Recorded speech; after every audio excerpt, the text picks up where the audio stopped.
All right, now we have a short video.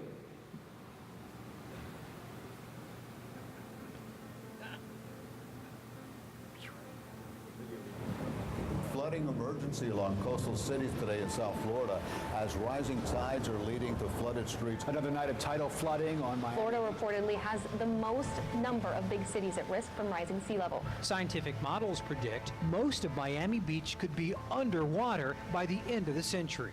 I think that in every generation, there's going to be a big cause. There's going to be a challenge or a war.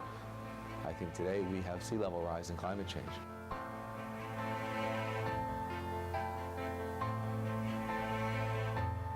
Our current plan is sort of how do we stay relatively dry for the next 30 to 50 years. A lot of people say, well, your pumps, you're raising streets, you're changing building codes, you're raising seawalls, that's going to last you 30, 40, 50 years. And I said, you know what, that may be true. But I believe in human innovation, and I believe in entrepreneurship. Why do you think there is such opposition about the science? I think it's politics. 2 years ago, it was underwater. Wow. So now, can you imagine how people feel confident that, wow, it works. This formula works. The mayor, I applaud his efforts. He's got major issues here. They are very vulnerable because of their situation and their position on the coast. Below where we're standing here today right now, there are large tanks below the ground, and those tanks are necessary to treat the water prior to being discharged into our bay. In Miami Beach, we're not debating sea level rise. We are taking action for what we're seeing today and planning for the future. A week doesn't go by when somebody is calling us from either another city, another country, media, international media, and they want to know what Miami Beach is doing. Because the region is not only planning, but the city is actually acting.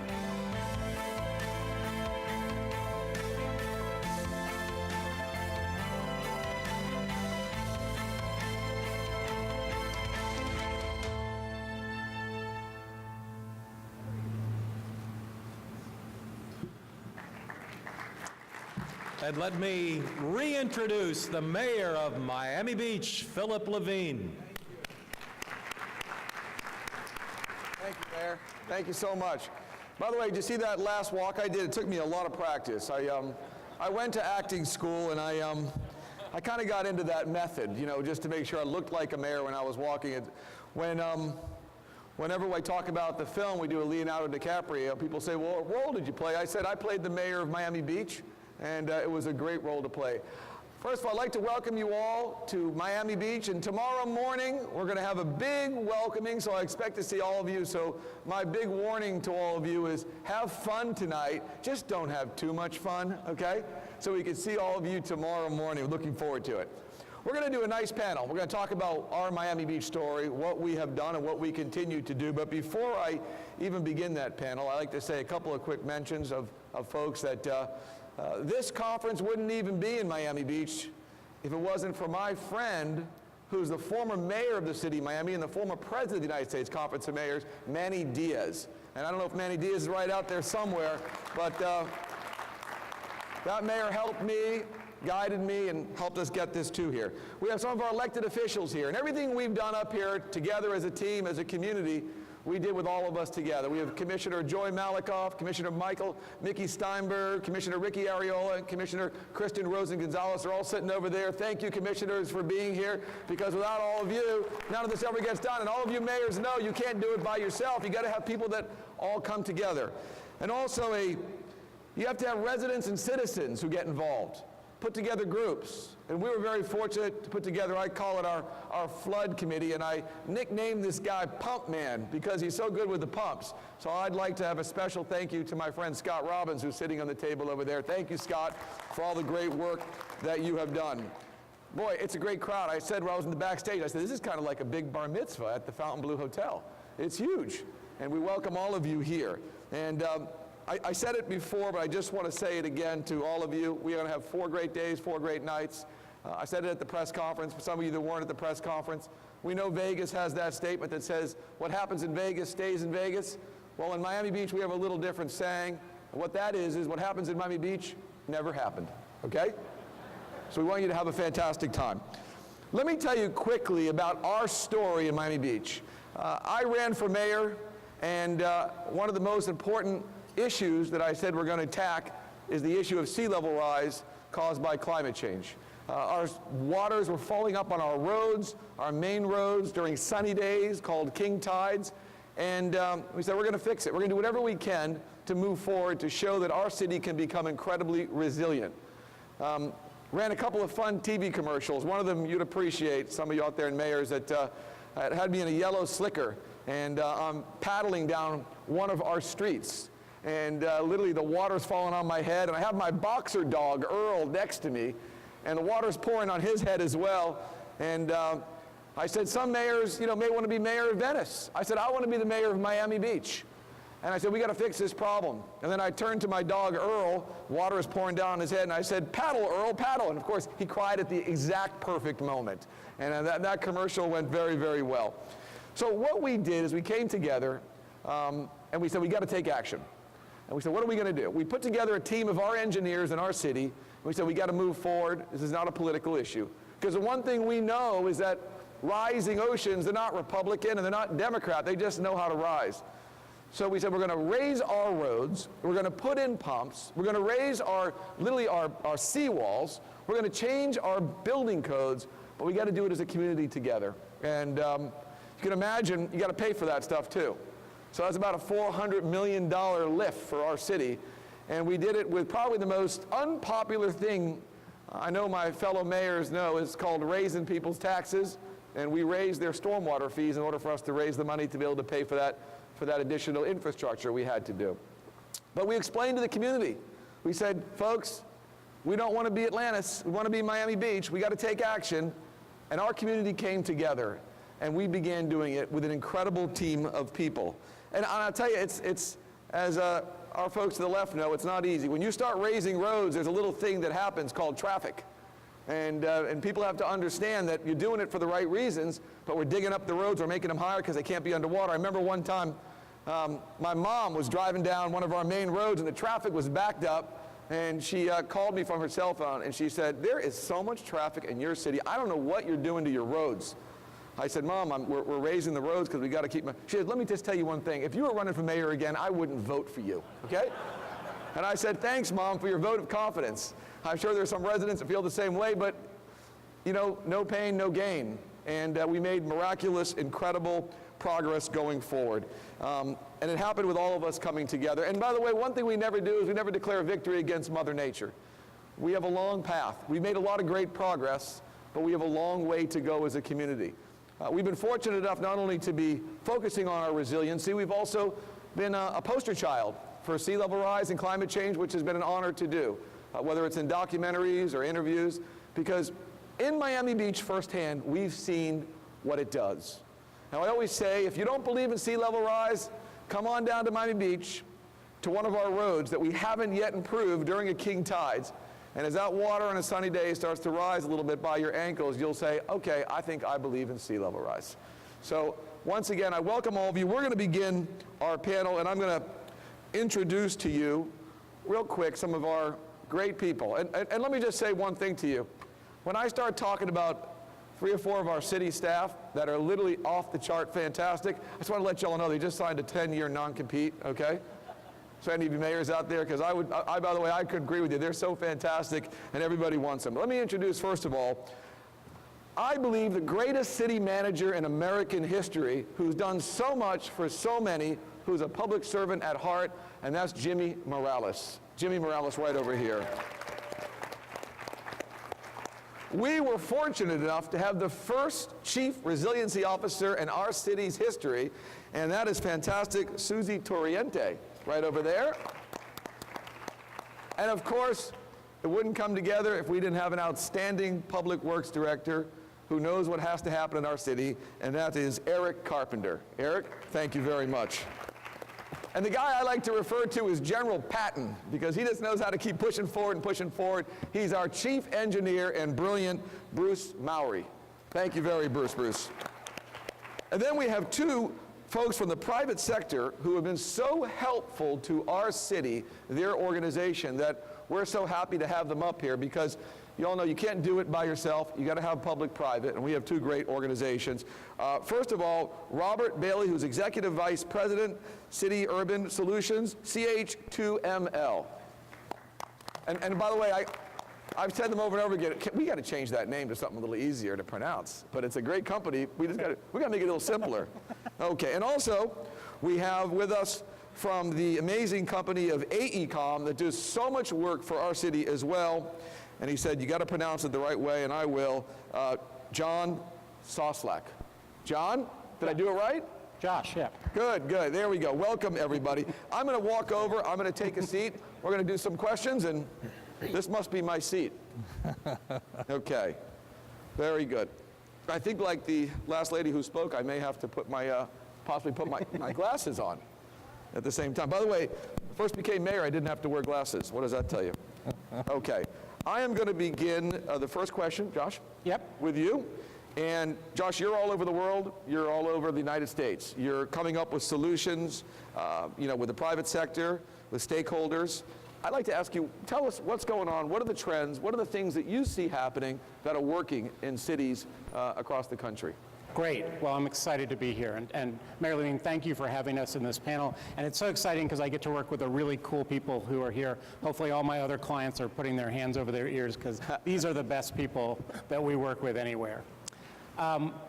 This is a complicated issue, and when we talk about resilience in coastal cities, we're really looking at how do we balance the need to deal with things like sea level rise, like coastal flooding coming from storms, with immediate needs. And those immediate needs are really important, and when you talk to your citizens, that's what they're telling you about. I was in New York earlier in the week, and Mayor de Blasio had a town hall, and what we were hearing from people was affordable housing, economic opportunity, open space. But we're doing a project in Lower Manhattan where we're actually looking at the short-term needs. How do we protect Lower Manhattan with the available funding, with the available real estate that's there, but also look at the long term? What does it look like? What does New York look like in 50 or 100 years? And how do we pay for that vision? So how do we balance the short term that we have to do with that long term? And it's really a whole of community solution. It requires us to put the private sector, the public sector, and the public together. Great. So that's really, I think, the important piece. We're doing it in Honolulu, but it doesn't matter where you are. I mean, I see inland city mayors here as well who are facing the exact same things. Yep. So I think that's really, really important, that no matter what city you are, that you're balancing those needs and that you're doing the technical work and bringing it together. And Josh, quick follow-up question with that. You know, we at Miami Beach, we're a part of the 100 Resilient Cities of the Rockefeller Foundation. And I know there are other great, interesting organizations out there that are working with all the cities. How do you best advise cities to work with them, and how are they helpful to you, these groups? There are so many networks and platforms out there, and the thing is, sometimes it gets confusing to people. C40, ICLEI, yes. UN Habitat. But the great thing is each of them brings something. And I think the important thing to do from the city perspective is you know your city better than anybody. And so you start with that lens, and then you look out at that network and you say, what can 100RC bring for me? What can C40 bring for me? And I know Mayor Landrieu, numbers of mayors in the room have all been part of many of those networks. And so I think what your folks are doing in cooperation in Miami Beach with the city of Miami and Miami-Dade County is really looking at how that all works together, because that's really the answer. Thank you. Susy, you are our Chief Resiliency Officer at the City of Miami Beach. You've been with us 2 years. Yes, sir. Tell us, in your mind, what does resiliency look like for you, for the City of Miami Beach? Describe it to us. Thank you, Mr. Mayor. It's great to be here. You know, the films really said it best. Our path to resiliency began with climate resilience, and that happens a lot in different coastal cities. But for us now, as we're evolving the project, we realize that actually climate change and sea level rise is changing the way we run our city and the way we deliver our services. And so I've had this great opportunity of being with the city now for 2 years as CRO. And what's important is that we're looking at all of our services through that lens. And through the partnership with 100RC, AECOM is our strategy partner, working with Miami-Dade County, City of Miami. There's so much power in the force of collaboration. Working together, sharing, and over the last few months we've been listening to our residents. And what they're saying is that resilience First and foremost, here in South Florida, it is about climate change and sea level rise. But it's also about housing and transportation. And how will housing and transportation look different in our cities as we adapt to sea level rise? And quite frankly, here in Miami Beach, and the greater Miami and the beaches area, housing is expensive, and people spend too much time in their cars. So those are issues that, about resiliency. And the other thing that we've been hearing over the last few months is it's really about health and public safety. And so, it's all those really quality of life issues looked at this lens of resiliency, which means as anything comes to us, either a little stress of every day or a shock of a big thing hitting us, like let's say a storm, the point is that we plan together, and so that we can actually bounce back and bounce forward very quickly and really stand up again. Thank you, Susy. And Jimmy Morales, city manager of Miami Beach, we came, we realized that we needed to tackle this big issue. And as the CEO, the day-to-day manager of our city, you were faced with a big daunting task of organizing your teams, getting them ready, and at the same time manage the city with so many various things going on at the same time.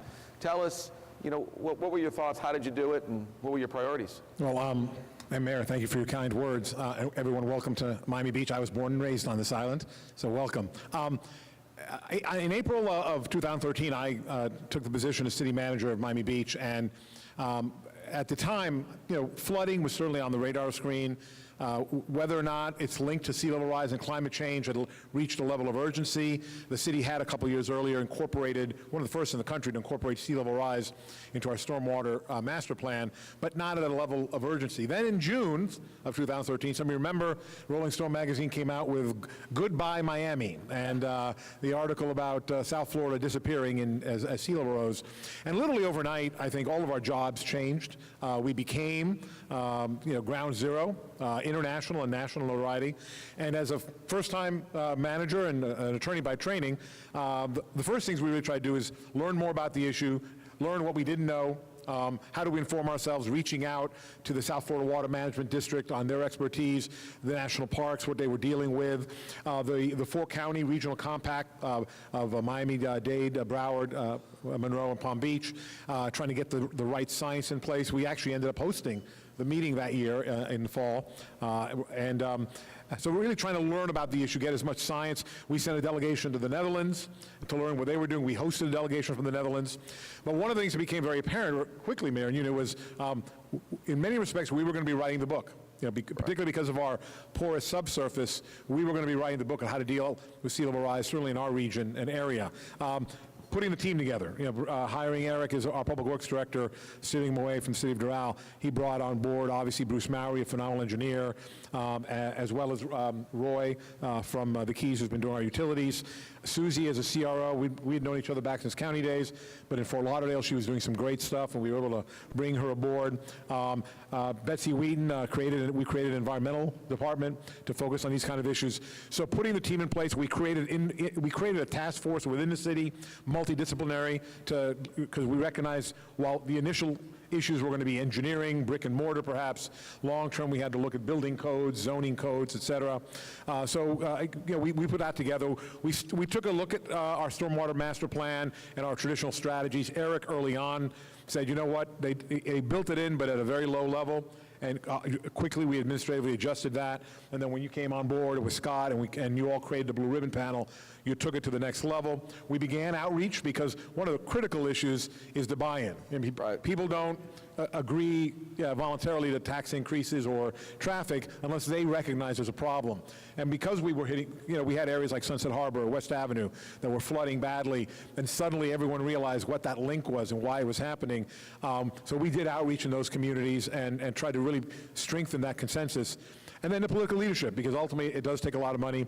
It takes a lot of looking residents in the eye and saying, sorry for the dust, but we're going to get to a resilient city. So it really was about putting the resources in place, building the consensus within the organization, and then working with the elected officials to build the consensus so that we could do the things we've been able to do. And as you know, a couple weeks ago, we had one of the most major rain events in South Florida in years. And while there were major malls across the bay that were underwater for 3 days, our streets, particularly where we did work, dried very quickly, and businesses opened, and quality of life was maintained. So we're on our way. We have, like you said, a long way to go. We never claim victory, but we know we're on our way, and that's great to know. Great. Thank you, Jimmy. Eric, you're our Public Works Director. You've been in this since the beginning. When you started to analyze our stormwater system, what were the immediate things you needed to do? What were you thinking? Where do you begin, and how do you change that stormwater system to accommodate? Well, when I first came on board at the City of Miami Beach in 2013, I had the benefit of having been a longtime resident of Miami Beach and being able to see firsthand that what was in place wasn't working. And like they say, the textbook definition of crazy is to do the same things over and over again and expect a different result. So we basically sat down and we looked at everything. And I have the benefit of being an engineer by training, but also having one foot in the administrative side of the government. So my role was really twofold: putting the team together of the engineers that needed to, decipher the problems, but also identifying those problems and helping the policymakers set the policies that were going to fix the problems. So some of the things we identified early on were our sea level rise projections were just way too low. We were working off of mean sea level as opposed to king tide elevations. We were working with outdated technology because it was all that the environmental regulators had been familiar with. And so we had a large learning curve, not just of ourselves, but also educating the regulatory community on how we can do this better and still not have any adverse impact on our surrounding environment. And so we've had to push the envelope not only on the technology side, but also challenge the regulators to evolve with us. And so we've basically come up with some very innovative techniques to be able to treat the water before it gets discharged into the bay. We've set some very aggressive goals as far as boundary conditions for tidal elevations, so that we know that no matter what happens with the projections and the sea level rise, we are going to be one step in front of it. Thank you, Eric. Bruce, the chief engineer, but you're more than a chief engineer. You're Eric's general on the ground constantly, and I know that you have come up with some unique engineering solutions, and at the same time, you've been able to be on the ground talking to residents, and you simplify it, and you explain it to them so they get it more in layman's terms. But tell us, from an engineering point of view, what are the unique advanced things that you've had to do and had to look at and reconfigure? Because I think you've really been quite creative with this. Thank you, Mayor. I look at New Orleans, or Miami Beach, New Orleans, and other places. I've been all over the world working in different locations, and many places we just lost sight of living with water and understanding that there is a changing environment. I appreciate the Netherlands people. They actually have it in their culture. They understand and respect it, and it's in their culture. Here in Americas, we have to bring that into our culture, and that's one of the important things we have here. But when Vice President Al Gore was here and we were talking, he said, "Bruce, how did you do this?"